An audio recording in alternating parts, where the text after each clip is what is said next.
सो hey guys, स्वागत है आपका एक बार फिर से आप ही के यूट्यूब चैनल में। और आज की इस वीडियो में बात करेंगे भारत इलेक्ट्रॉनिक्स लिमिटेड को लेकर, साथ में डिस्कस करेंगे HAL Hindustan aeronautics limited. Stock में आज हमें 1 से 1.5% के आसपास तेजी देखने को मिली है। और HAL को लेकर जो हमारा पहला टारगेट था, जब इलेक्शंस रिजल्ट्स के चलते स्टॉक में गिरावट बनी थी, उस टाइम मैंने आपको बोला था कि जो पहला टारगेट है वो रहेगा भी 4700 का। जी हाँ, 4700 का पहला टारगेट वो स्टॉक ने अचीव किया और उसके ऊपर में स्टॉक निकला है। और इसका आप लोग देखो कि लॉन्ग टर्म जो टारगेट रहेगा अभी कम से कम अगले 3 से 6 महीने के लिए वो रहेगा 6000 रुपये के आसपास का। तो ये लेवल स्टॉक हमें दिखा सकता है। तो कल के दिन आपने देखी होगी कि न्यूज़ आई थी भाई, खासतौर पर HAL को लेकर इनसाइडर ट्रेडिंग से रिलेटेड एक व्यक्ति है रजत शर्मा करके, उसको जो है भी आप लोगों ने देखा होगा लगभग 20 लाख का फाइन लगाया गया है। तो वो न्यूज़ पूरी मार्केट में फैली हुई थी। कल के दिन मैंने भी वीडियो बनाया था और आपको बोला था भी ये खबर आई ऐसे ऐसे करके कि 20 लाख का जो ना भी एक इनसाइडर ट्रेडिंग से रिलेटेड मामला है HAL के अंदर। तो उसी के ऊपर एक अपडेट आते हुए नजर आई है, कंपनी की तरफ से क्लियरिफिकेशन आया है, उसके ऊपर चर्चा करेंगे। और भारत इलेक्ट्रॉनिक्स लिमिटेड आप लोगों ने फ्लैट क्लोजिंग लिया। भी तेजी सुबह सुबह जरूर बनी थी स्टॉक में, जब मार्केट में तेजी बनी थी उस टाइम 1-1.5% के आसपास। लेकिन जैसे जैसे मार्केट में करेक्शन आते हुए नजर आया, ऊपर से फिसली मार्केट, उसके साथ साथ जो स्टॉक है फिसला भी ऊपर से, तो ठीक है। लेकिन फ्लैट क्लोजिंग है, इसमें कोई दिक्कत वाली बात नहीं है। एज ए लॉन्ग टर्म के लिए अगर आप लोग होल्ड करे हो तो भारत इलेक्ट्रॉनिक लिमिटेड भी ठीक है और HAL भी ठीक है। डिफेंस सेक्टर से बिलोंग कर रही कंपनियां है। और राजनाथ सिंह जी आपको पता होगा अभी डिफेंस मिनिस्टर है, वो एक बार फिर से जो अभी डिफेंस मिनिस्टर्स के लिए पद जो अभी चुने जा रहे हैं। तो ऐसी कंडीशन में आप लोग देखोगे जो डिफेंस है, जो भी डिफेंस स्टॉक्स है, उनके ऊपर लॉन्ग टर्म के लिए हम अभी के टाइम जो पहले पोजीशन चल रही थी वो पोजीशन सेम चलेंगी।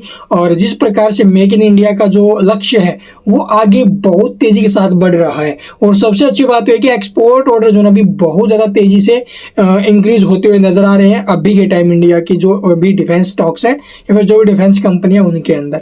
तो चलिए अब देख लेते भी आखिरकार सबसे पहले जो खबर आई है वो क्या है। तो यहाँ पर आप लोग देख सकते हो भी HAL की तरफ से ये नोटिस पब्लिश किया गया आज के दिन, ठीक है। और यहाँ पर जो अभी कंपनी ने इस न्यूज़ का क्लेरिफिकेशन दिया है भाई, ठीक है। तो देखो न्यूज़ तो है भाई, ये पहले से भी कंपनी ने इसके ऊपर अपडेट दे दिया, अपना जो कुछ भी पक्ष रखना था कंपनी ने वो रख चुकी है। कंपनी ने डिटेल में जानकारी दे दी थी कि कंपनी और इसके बीच में आप लोग देखोगे कोई भी ऐसी कनेक्शन नहीं मिला है, ठीक है। और इस पर्सन को जानते भी नहीं, कंपनी ने डिटेल में बता दिया है, ठीक है। तो इसके ऊपर आप लोगों से सेबी ने 20 लाख का फाइन लगाया है। तो पब्लिक के सवाल उठ रहे हैं, अभी जा रहे हैं, मैसेजेस आ रहे हैं, क्या बोलते हैं अभी, मेल वगैरह जा रही है कंपनी को भी इतना बड़ा ये इनसाइडर ट्रेडिंग वाला जो मामला है। तो इस रिलेटेड कंपनी ऑलरेडी 12 मार्च को बता चुकी है और अभी टाइम जो है भी इसके ऊपर ये फाइन लगाया गया है 20 लाख का, ठीक है। तो सेबी का भी मैंने इसके ऊपर डिटेल वीडियो कल के दिन बना दिया। आज कंपनी ने इसके ऊपर क्लेरिफिकेशन भी दिया है भी हमारा इसके साथ कोई संबंध नहीं है, ठीक है।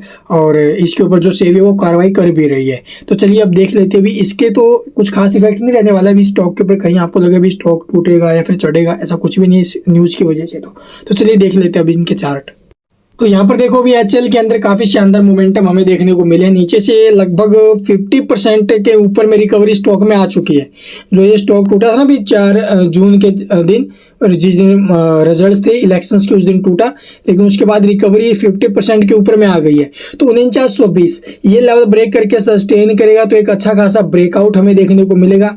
और चांस रहेंगे फिर से इसके जो भी आप लोग देखोगे वही 5200-5300 के जो लेवल थे ऊपर में 5400 रुपये तक के जो लेवल थे वो आने के चांसेस इसके बन सकते हैं ऊपर में, ठीक है। तो ये टारगेट आ सकते हैं, बट उसके लिए हमें पेशेंस रखना पड़ेगा भाई।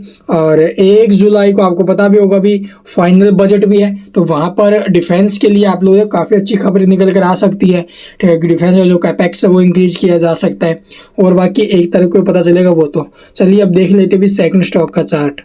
तो यहाँ पर देखोगे बेल भी अपने उसी प्राइस के आसपास आज जो भी कंसोलिडेट किया है और 283 रुपये का जो लेवल है ये काफ़ी अच्छा रोल अदा कर सकता है भी। इसके ऊपर में अगर स्टॉक है तो ये हमें चांस रहेंगे इसके ऊपर में 320 रुपये 325 रुपये के टारगेट आने के।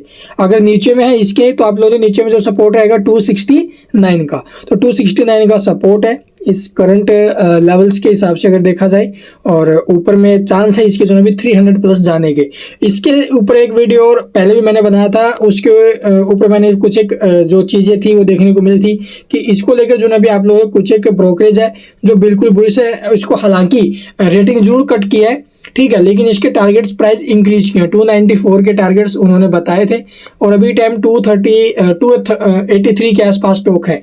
तो ये स्टॉक हमें ऊपर में जाते हुए नजर आ सकते हैं। देखो अभी लॉन्ग टर्म निवेशक हो तो बेनिफिट्स डेफिनेटली मिलेंगे, इसमें कोई दो राय नहीं है, ठीक है, क्योंकि अच्छी कंपनी है और लॉन्ग टर्म में इन्होंने रिटर्न्स दिए भी हैं और आगे भी ये देंगे। तो लॉन्ग टर्म के लिए हम इन्वेस्ट कर सकते हैं। अगर आप शॉर्ट टर्म स्विंग ट्रेड कर रहे हो तो उसके लिए आपको चार्ट वगैरह है या फिर न्यूज़ों के ऊपर जो है फोकस रखना चाहिए, तो ही आप लोग शॉर्ट टर्म में स्विंग ट्रेड में पैसा बना सकते हो। बट लॉन्ग टर्म में डिफेंस सेक्टर बहुत ज़्यादा अच्छा रह सकता है और ये इसके ऊपर बहुत सारे जो ब्रोकरेज है वो भी बुलिश है। तो लॉन्ग टर्म में हम भी शेयरों के ऊपर बुलिश हैं। Thank you for watching the video.